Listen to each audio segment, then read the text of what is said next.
Good morning and welcome to News First Prime Time Sunrise. Hello there, very good morning and welcome to Newsfirst Primetime Sunrise with me, Shane Silva, on the 20th of February 2015. Let's start off with a look at your headlines. Mankulam Police Division removed. 31 complaints of bribery lodged against school principals within a period of 1.5 months. And Western Province Dengue Eradication Drive enters its second day today. On to your stories in detail. Now, vehicular movement along the Kandy Mahiyangana 18 Hairpin Bend Road has been disrupted owing to a landslide. News First contacted police media spokesperson SSP Ajit Rohana in this regard. The vehicle movements in respect of A26 Mahiyangana Kandy Road have been terminated due to landslides and fallen rock. So therefore, the road users are requested to select alternative roads. According to the police, it will be taken another 2-3 hours time to be cleared the road. So therefore, producers should select the alternative road. Especially, they can use Sannekumbura Rajamawata Road from Kandy to Mahiyangana or Mahiyangana to Kandy.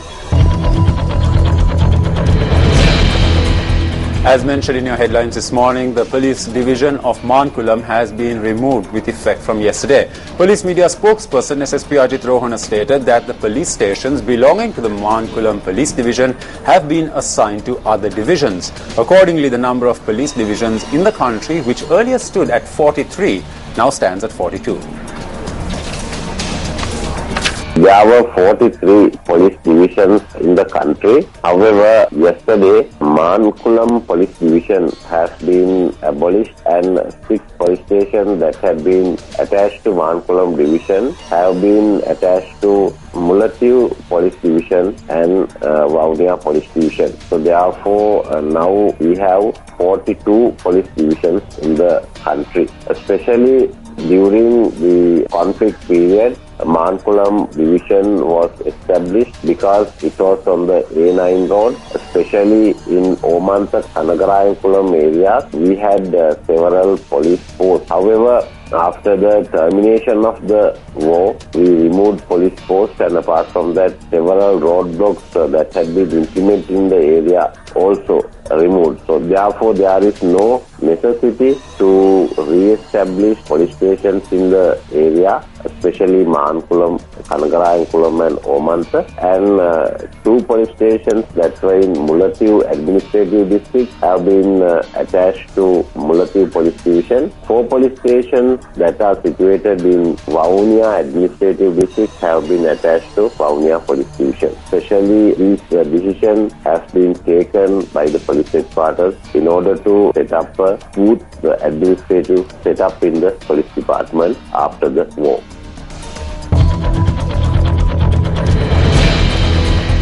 In another story that made the headlines this morning, the Director General of the Commission to investigate allegations of bribery or corruption, Dilrukshi Dayas Wickramasinghe, says that the Commission has received 31 complaints of bribery against school principals within a period of 1.5 months. We have received reports that certain principals were being bribed after pawning the panchayodaya of the child, the wedding rings of the parents and the earrings of the child. You have major concerns about the big fish in the sea. I, however, have a major concern when it comes to these issues. We must provide relief for the poor people. It is very saddening to note how these bribes have been sourced. Please come forward to provide evidence against these complaints that have been lodged against principals.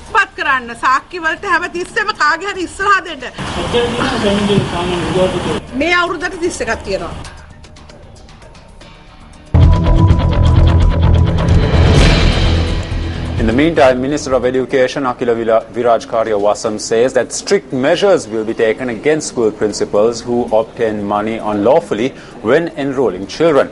The minister said that he has received a list containing the names of such school principals. After the new government came into power, a circular was released to look into the extortion of payments when admitting children to school and the difficulties faced by parents. By now, we have identified several such schools that have violated the regulations mentioned in the circular. Likewise, I have received reports of investigations conducted on principals from such schools. We will take strict steps against such principals in future. When I took over duties at the ministry, several investigations were not carried out. Some were even suspended. Now we have taken steps to carry out such investigations.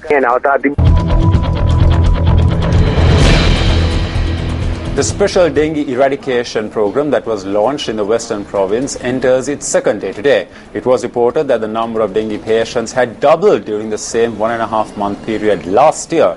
Of this, the highest number of dengue patients was reported from the Western Province. Accordingly, a special dengue eradication program was launched yesterday in the Western Province. Newsfirst spoke to Chief Medical Officer of the Colombo Municipal Council, Dr. Ruan Vijayamuni, in this regard.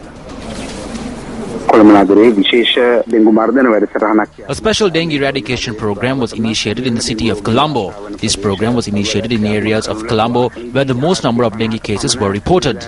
Nearly 3,500 premises were inspected with the assistance of around 450 officials. During these inspections, we were able to ascertain that 1 in every 100 houses contain an environment conducive for the breeding of the dengue mosquito. We were also able to identify 10 to 15 locations conducive for the breeding of the dengue mosquito in every 100 areas inspected. This is a very critical situation. We were mostly able to find dengue breeding grounds in sites which are under construction, especially in multi-storied construction sites. So I make a request that if you find any dengue breeding ground in your vicinity, make sure that it is destroyed to avoid the consequences. Because we receive reports of around 10 to 15 dengue-related cases from the suburbs of Colombo on a daily basis.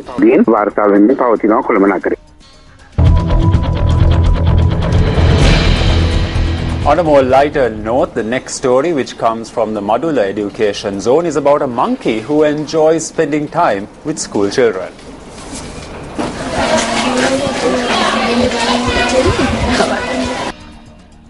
Newsfirst captured this heartwarming footage at the premises of the Kolladeniya Mahavidyalaya in the Medulla education zone. Each day, this monkey accompanies the children who come to this school. There are instances where the school activities of the children are interrupted as the monkey spends time playing and eating the food provided by the students of the school. Students, however, request that the monkey to not be removed from the school premises.